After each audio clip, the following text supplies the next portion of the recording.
Is conflict destroying your relationship?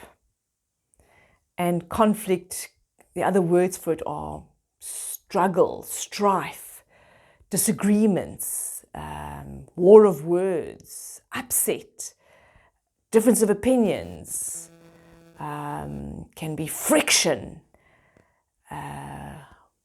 being at war with each other.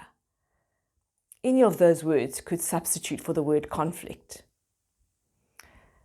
And it can really be destructive at times. I'm sure we all know what that feels like.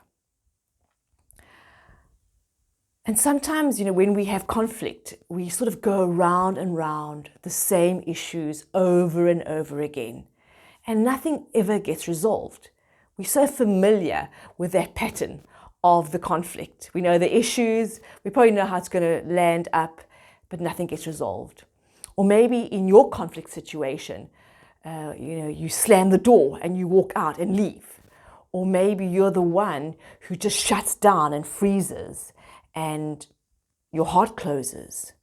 Or maybe you're the one that gets really mad and screams and shouts and maybe even becomes violent. Or maybe you're the one in conflict that is trying to please the other person and sort everything out and make sure that everything is happy again so that they don't leave. Whatever your particular way of dealing with conflict, we often, when our buttons get pushed, we go into fight or flight and survival mode.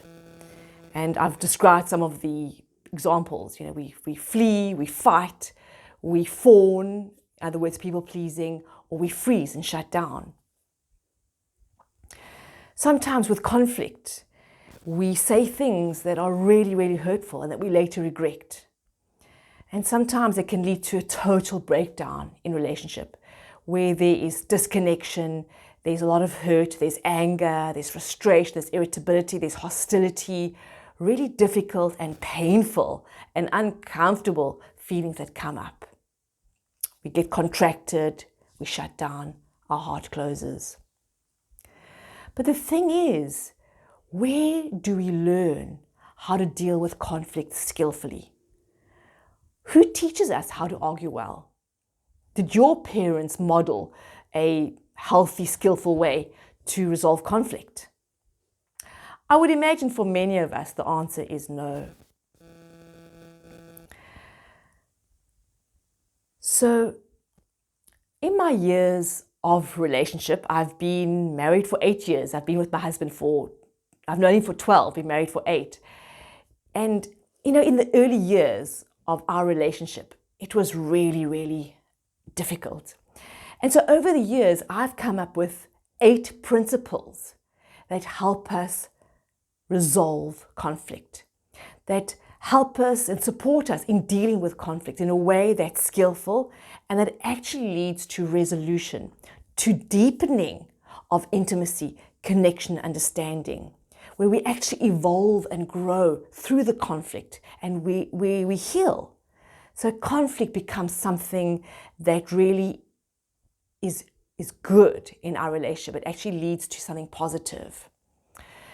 And as I said earlier, in the early years of my relationship, we had a lot of drama. I think for the first 2 years, it was like a spin cycle of a washing machine. It was just, chaos, drama, lots of emotional outbursts, lots of conflict, and I just didn't know. I hadn't learned some skills and tools to deal with conflict.